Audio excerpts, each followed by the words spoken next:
puri, sa kaitaasan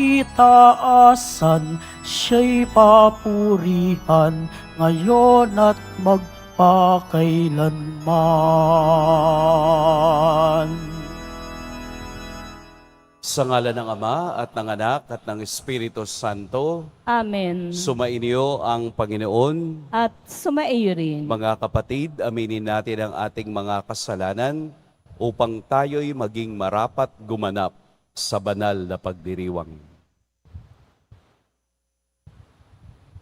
Tayo pong lahat, inaamin ko sa makapangyarihang Diyos at sa inyo mga kapatid, na lubha ako nagkasala sa isip, sa salita, sa gawa, at sa aking pagkukulang. Kaya isinasamo ko sa mahal na Birheng Maria, sa lahat ng mga anghel at mga banal, at sa inyo mga kapatid, na ako'y ipanalangin sa Panginoong ating Diyos. Kaawaan tayo ng makapangyarihang Diyos, patawarin tayo sa ating mga kasalanan, at patnubayan tayo sa buhay na walang hanggan. Amen. Panginoon, kaawaan mo kami. Panginoon, kaawaan mo kami. Kristo, kaawaan mo kami. Kristo, kaawaan mo kami. Panginoon, kaawaan mo kami. Panginoon, kaawaan mo kami. Manalangin tayo. Ama naming makapangyarihan, pakundangan sa pagpapakumbaba ng anak mong masunurin, ibinangon mo sa pagkadapa ang sangkatauhang masuwayin. Ipagkaloob mo sa amin ang banal na kagalakan, upang kaming sinagip mo sa kaalipinan, ay magkamit ng iyong ligayang walang katapusan. Sa pamamagitan ni Hesukristo, kasama ng Espiritu Santo, magpa sa walang hanggan.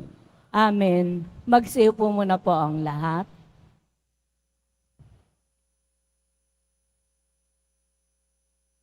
Pagbasa mula sa aklat ni Propeta Oseas. Ang Israel ay tulad ng punong ubas na mayabong at hitik sa bunga. Habang dumarami ang kanyang bunga, dumarami naman ang itinatayo niyang lambana. Habang umuunlad ang kanyang lupain, ay lalo nilang pinagpapala ang mga haliging sinasamba nila. Marumi ang kanilang puso, ngayon dapat nilang pagdusahan ang kanilang kasamaan. Wawasakin ng Panginoon ang kanilang mga dambana at sisirain ang mga haliging sinasamba nila. Di magtatagal at sasabihin nila, wala kaming hari sapagkat hindi kami natatakot sa Panginoon. At ano ang magagawa para sa amin ng isang hari? Ang hari ng Samaria ay mawawalang parang bula. Wawasakin ang mga dambana at sa burol ng Aven na naging dahilan ng pagkakasala ng Israel. Tutubuan ng mga tinik at dawagan ang kanilang mga dambana. Sasabihin nila sa kabundukan, takpan ninyo kami, at sa kaburulan, tabunan ninyo kami. Maghasik kayo ng katwiran at mag-anik kayo ng pagpapala, bunga ng katapatan ninyo sa akin. Bungkalin ninyo uli ang pinabayaang lupa, sapagkat panahon na upang hanapin ang Panginoon. Lalapit siya sa inyo at paulanan kayo ng biyaya. ang salita ng Diyos. Salamat sa Diyos. Hanapin ang poon lagi, sa harap niya'y manatili. Hanapin ang poon lagi, sa harap niya'y manatili. Siya ay purihin, subi ng awit, ating papurihan. Ang kahangahangang magawa niya'y dapat na isaysay. Tayo ay magalak, iyapang lahat tayo ay tunay na Kanya. Ang Kanyang pangalan, ang pangalang banal, napakadakila.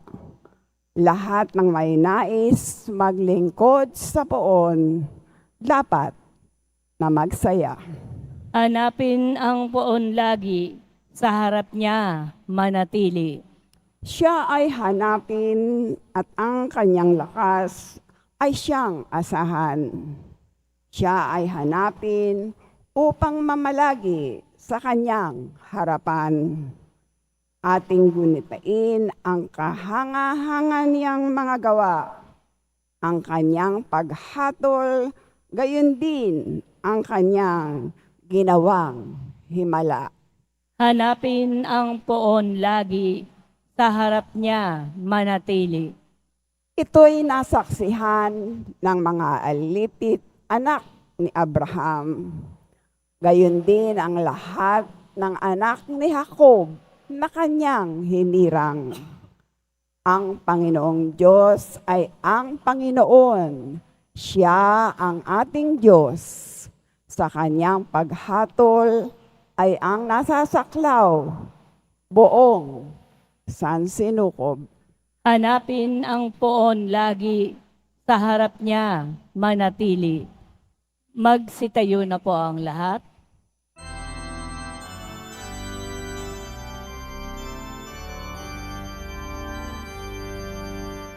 Hallelujah, Hallelujah, Hallelujah, Hallelujah.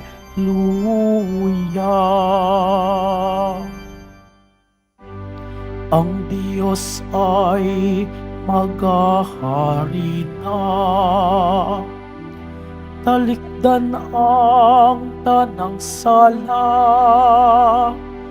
manalig sa balita niya.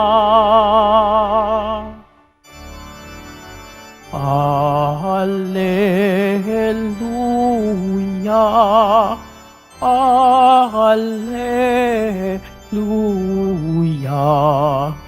Hallelujah, Hallelujah.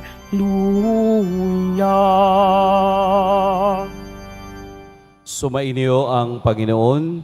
At sumaiyo rin. Ang mabuting balita ng Panginoon ayon kay San Mateo. Papuri sa iyo, Panginoon. Noong panahong iyon, tinipon ni Jesus ang 12 alagad at binigyan ng kapangyarihang magpalayas ng masasamang espiritu at magpagaling na mga may karamdaman. Ito ang pangalan ng 12 apostol: si Simon na tinatawag na Pedro at si Andres sa kaniyang kapatid, sina Santiago at Juan na mga anak ni Zebedeo, sina Felipe at Bartolome, si Tomas at si Mateo na publikano, si Santiago na anak ni Alfeo at si Tadeo, si Simong Makabayan at si Judas Iscariote ang nagkanulo kay Jesus. Ang 12 ito'y sinugo ni Jesus at kaniyang pinagbilinan. Huwag kayong pupunta sa lugar ng mga hentil o sa alinmang bayan ng mga Samaritano. Sa halip ay hanapin ninyo ang mga nawawalang tupa ng sambahayan ng Israel. Humayo kayo at ipangaral ninyo na malapit ng maghari ang Diyos.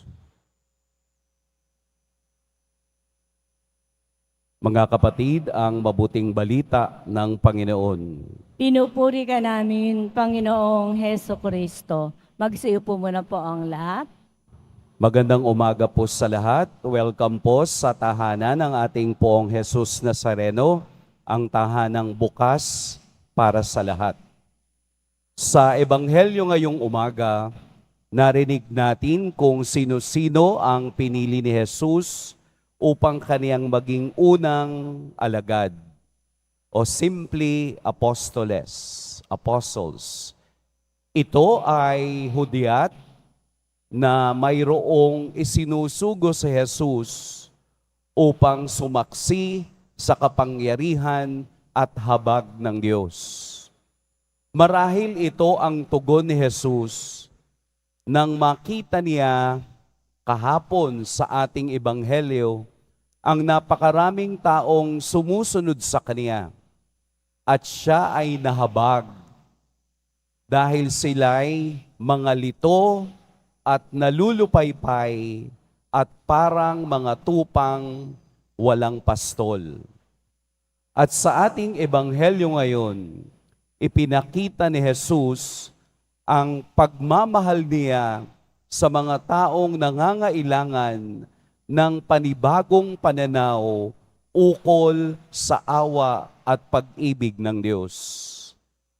Ito marahil ang isa sa pinakamagandang paraan na nakikita ni Kristo na kung ano ang kaniyang biyayang ibinibigay, ito naman ay ipinapasa niya sa mga alagad o apostoles at ang apostoles naman ang magpapasa sa mga taong nangangailangan at humihingi nito.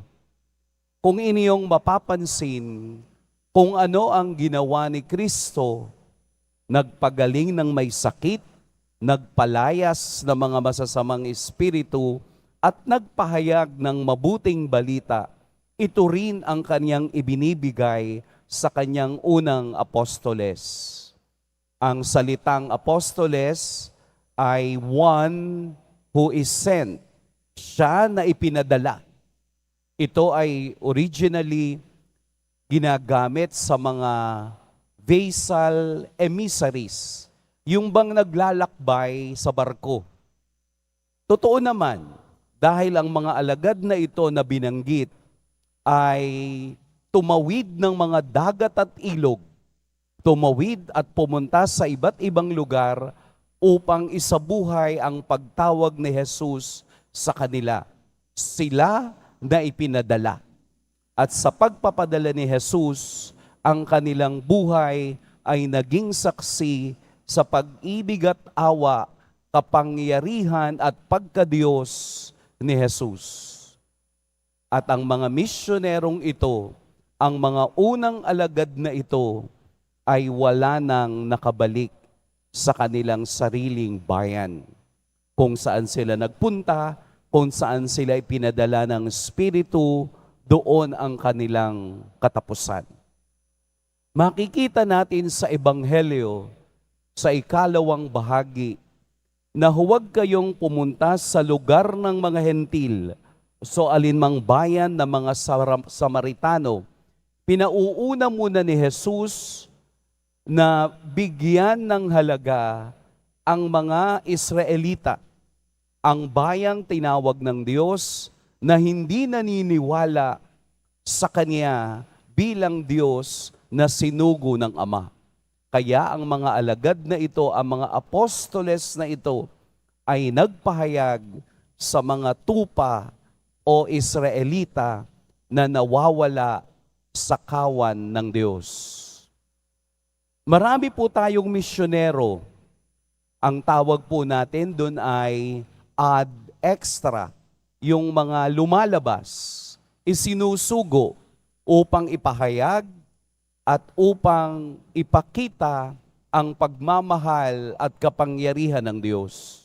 Maraming mga tinatawag na misyonero sa atin ngayon, kung saan kulang ang mga tagapagpahayag ng salita ng Diyos. Kahit saan kayo pumuntang bayan o bansa, marami tayong makikitang misyonero na ipinapanalangin natin na maging matatag at maging masaya na daladala ang kapangyarihan at biyaya ng Diyos. At iyon ay mga special call, mga tawag na natatangi na Diyos lamang ang nagpapahintulot na magawa ito. Pero sa Ebanghelyo ngayon, tayo rin ay tinatawag na maging misyonero. Tayo rin ay tinatawag na maging apostoles ad intra. Hindi na yung ad extra, ad intra. Papasok na dito mismo sa ating bayan, tayo'y tinatawag na maging apostoles, maging misyonero, upang ipahayag naman sa iba, sa mga nawawalang kapatid, sa mga nanghihinang kapatid, sa mga lumalayong mga kapatid, ang pagbibiyaya at awa ng Poong Jesus Nazareno. Hindi na natin kailangang tumawid pa ng dagat o ilog. Dito pa lang sa ating bayan, tayo'y magiging alagad na ni Kristo. Kung papaanong siya ay pumili ng unang 12, siya ay patuloy na pumipili ngayon upang maging misyonero at tagapagpahayag ng kaniyang mabuting balita. Ad intra. Sarili muna natin. Ako ba ay tunay na sumusunod at nakikinig sa kapangyarihan at turo ni Jesus? Ano ang klase ng aking pamumuhay ngayon na nakabase sa kaniyang mga katuruan at nakabase sa kaniyang mga salita? Kung nagagawa natin itong mismo ang sarili natin, ay makita sa liwanag ng pag-ibig at luwalhati ni Kristo, makikita nating tayo pala ay misyonero din, na tayo pala ay apostoles din, tayo pala ay alagad din ni Kristo na nagpapahayag sa iba ng aking pamumuhay ayon sa diwa ng kaniyang salita. Ad intra. Pagkatapos natin itong mailagay sa ating sarili, ito naman ay ibabahagi natin sa ating pamilya. Pagkatapos na ang pamilya ay mapagpahayagan ng mabuting balita ng Diyos, ito naman ay ipapahayag natin sa ating komunidad. At pagkatapos na ang komunidad ay mabigyan natin ng tamang proseso sa pagtingin sa biyaya ng Diyos, ang buong bayan ay maaaring sumunod. Ano ang halaga ng pagiging misyonero? Biyaya ng Diyos ang pagtawag sa atin sa araw-araw. Kailangan lang nating lumapit, mag-aral sa paanan ni Jesus. Palagi po nating naririnig na you cannot give what you do not have. Hindi natin kayang magbigay ng mga bagay na wala tayo. Kaya hindi tayo pwedeng magpahayag ng pag-ibig o salita ng Diyos kung tayo sa sarili ay kulang nito. Hindi ko kayang magpatawad sa iba kung ako ay hindi pwedeng magpatawad mismo sa sarili ko. Hindi ako pwedeng magyabang ng kahit ano kung sa sarili ko wala akong kayang ipagyabang. Sa kaduluhan, hindi talaga tayo pwedeng magkunwari sa harapan ng Diyos. Hindi natin kayang magbigay ng bagay na wala tayo.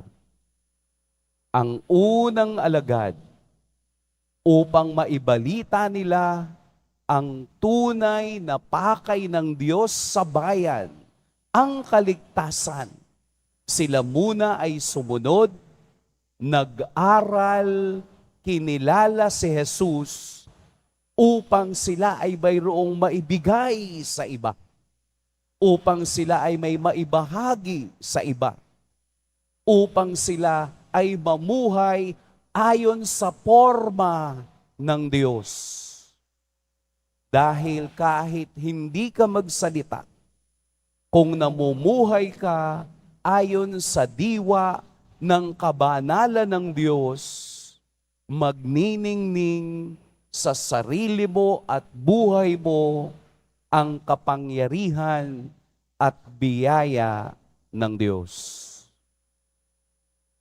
Ito po yung ating asamin, ang mahawa, ang mabigyan, ang mayakap ng kapangyarihan at awa ng Diyos.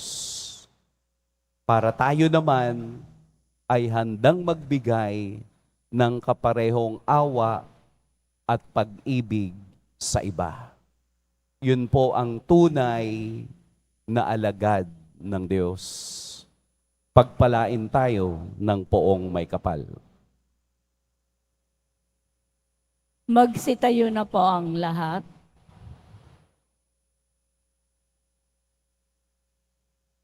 Minamahal kong mga kapatid, bilang bayang tinawag ng Diyos sa iba't ibang pamamaraan upang maipahayag ang mabuting balita ng kaharian, itaas natin sa Ama ang ating mga pangangailangan. Siya na patuloy na nagmamalasakit sa atin. Diyos na tumatawag sa amin, panatilihin mo kami. Diyos na tumatawag sa amin, panatilihin mo kami. Yaong mga tinawag sa simbahan upang mamuno sa sambayanan ng Diyos, naway maging matapang sa pagpapahayag ng Ebanghelyo ni Hesukristo saan mang bahagi ng daigdig. Manalangin tayo. Diyos na tumatawag sa amin, panatilihin mo kami. Ang mga naghahangad na makita ang Diyos, naway makatagpo ng kaliwanagan ng diwa at makatugon ng buong puso sa paanyaya ng Diyos na makapiling siya. Manalangin tayo. Diyos na tumatawag sa amin, panatilihin mo kami. Ang mga kabataan, naway makilala ang tinig ni Kristo na tumatawag sa kanila sa buhay paglilingkod. Manalangin tayo. Diyos na tumatawag sa amin, panatilihin mo kami. Ang mga may sakit, naway makatanggap ng kasiyahan at kalakasan mula sa mga nag-aaruga sa kanila. Manalangin tayo. Diyos na tumatawag sa amin, panatilihin mo kami. Ang ating mga mahal na yumao, naway mamahinga sa kapayapaan ng kaharian ni Kristo. Manalangin tayo. Diyos na tumatawag sa amin, panatilihin mo kami. Makalangit na Ama, sa iyong pagtawag sa amin sa pang-araw-araw naming buhay, hayaan mong bigyan kami ng iyong spirito ng lakas upang bigkasin ang katagang, Panginoon, narito ako, nakahandang sundin ang kalooban mo. Hinihiling namin ito sa pamamagitan ni Kristong aming Panginoon. Amen. Magsiupo muna po ang lahat.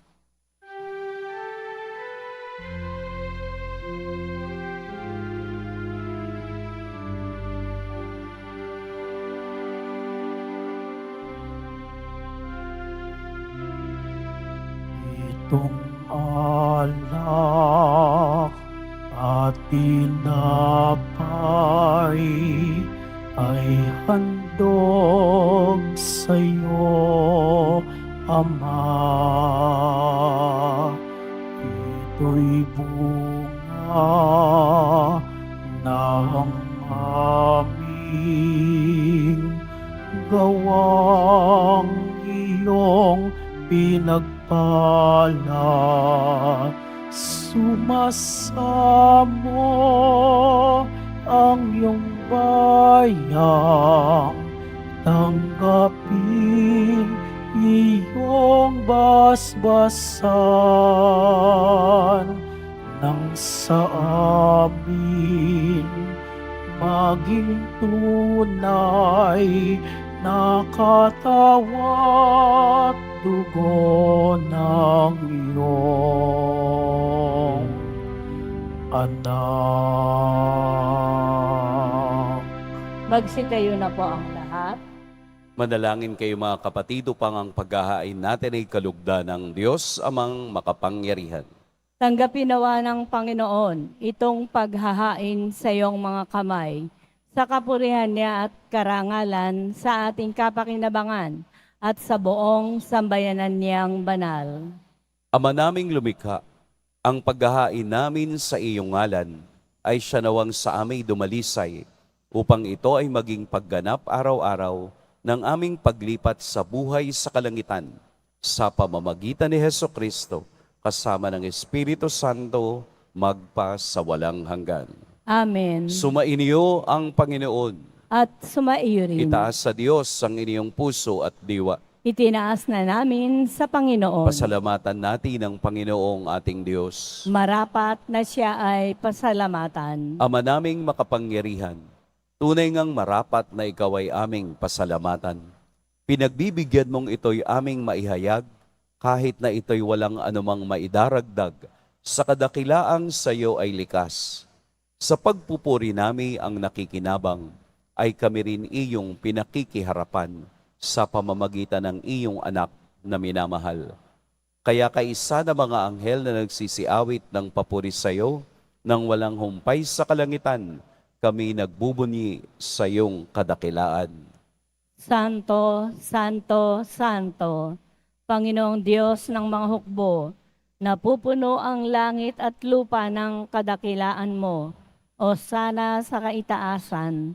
Pinagpala ang naparirito sa ngalan ng Panginoon, o sana sa kaitaasan. Magsilhod po ang lahat. Ama naming banal, ikaw ang bukal ng tanang kabanalan. Kaya't sa pamamagitan ng iyong Espiritu, gawin mong banal ang kaloob na ito upang para sa amin maging katawan at dugo ng aming Panginoong Hesukristo. Bago niya pinagtiis ang kusang loob na maging handog, hinawakan niya ang tinapay, pinasalamatan kaniya, pinaghati-hati niya iyon, iniabot sa kaniyang mga alagad at sinabi, "Tanggapin ninyong lahat ito at kanin, ito ang aking katawan na ihahandog para sa inyo."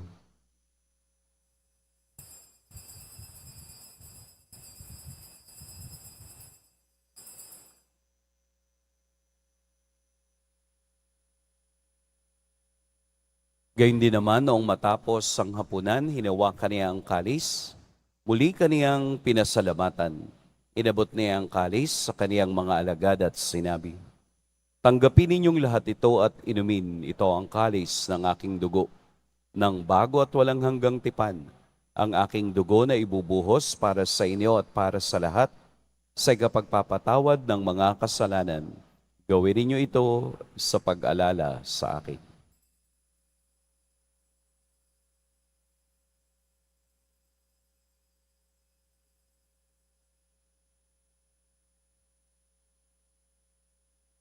Magsitayo na po ang lahat.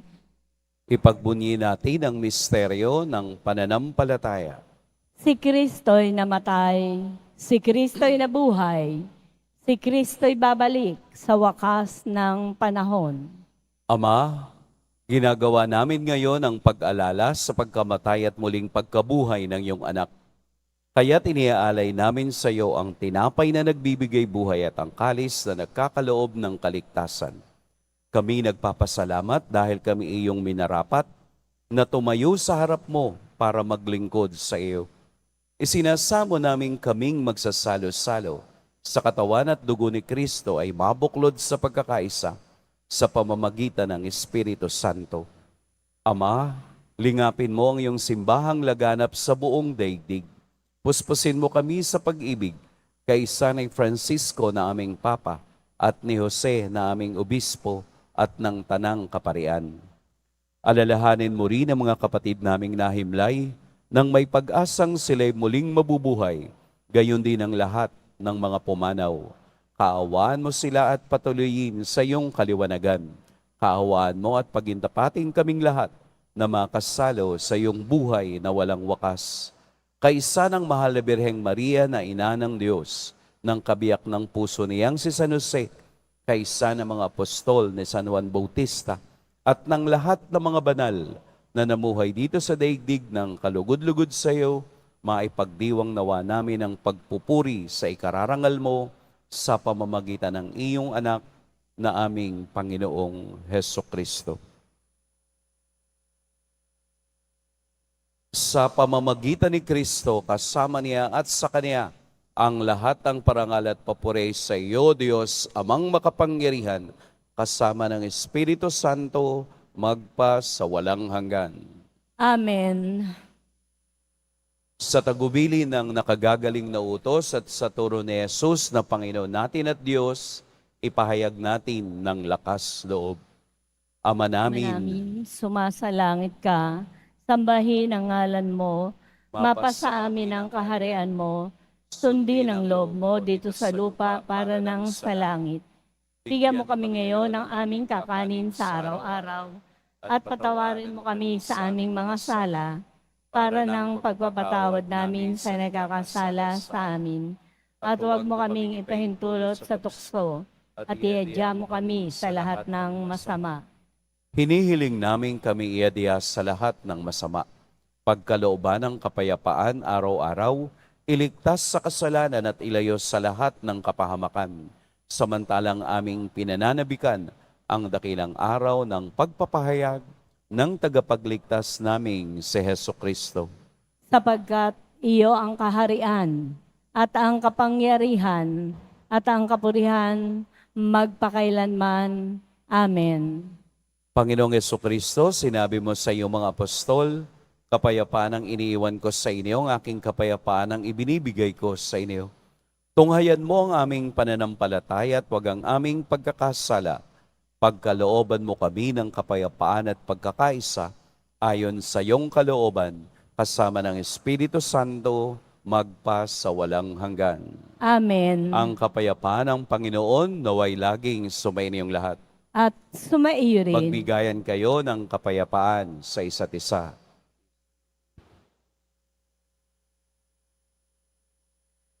Kordero ng Diyos na nag-aalis ng mga kasalanan ng sanlibutan, maawa ka sa amin. Kordero ng Diyos na nag-aalis ng mga kasalanan ng sanlibutan, maawa ka sa amin. Kordero ng Diyos na nag-aalis ng mga kasalanan ng sanlibutan, ipagkaloob mo sa amin ang kapayapaan. Magsiluhod po ang lahat. Narito si Jesus, ang Diyos na patuloy na tumatawag sa atin. Ito ang kordero ng Diyos. Ito ang nag-aalis sa mga kasalanan ng sanlibutan. Mapapalad ang inaanyayahan sa kaniyang piging. Panginoon, hindi ako karapat-dapat na magpatuloy sa iyo, ngunit sa isang salita mo lamang ay gagaling na ako.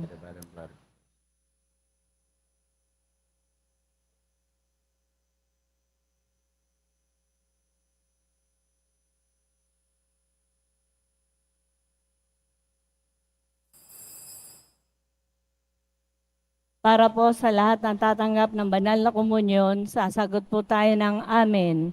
Pagkasabi po ng pari o ng lay ministers ng katawan ni Kristo, at isubo po agad sa bibig bago umalis sa harapan ng pari o ng lay ministers.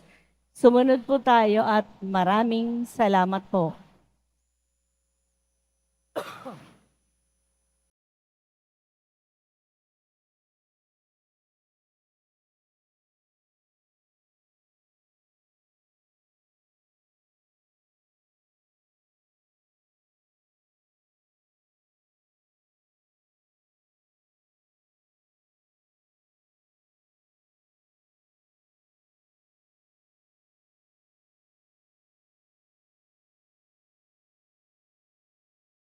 Manalangin tayo. Ama naming mapagmahal, kaming iyong pinapakinabang ay loobin mong laging lumingon sa pinanggalingan ng tinanggap namin ngayon para sa pagsaluhan sa pamamagitan ni Heso Kristo kasama ng Espiritu Santo magpa sa walang hanggan. Amen. Sumainyo ang Panginoon. At sumaiyo rin. Yumuko kayo para sa pagbabasbas. Mahal na poong Jesus Nazareno, inihayag mo sa pamamagitan ng krus ang walang maliw na pag-ibig ng Diyos sa sangkatauhan. Pakinggan mo po ang kahilingan ng iyong angkan na nagsusumamo sa iyo. Makamtanawa nila ang iyong katugunan at tanggapin ang kasagutan na may utang na loob na tinatanaw. Basbasan din po ninyo ang mga daladala nilang mga imahen at dasalan.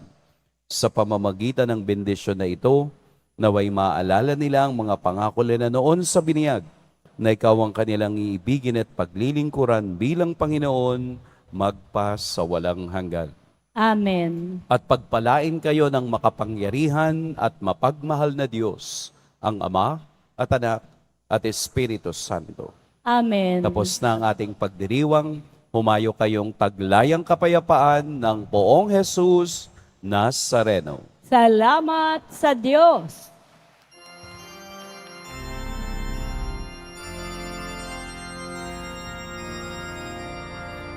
Nuestro Padre Jesus Nazareno, sinasamba ka namin.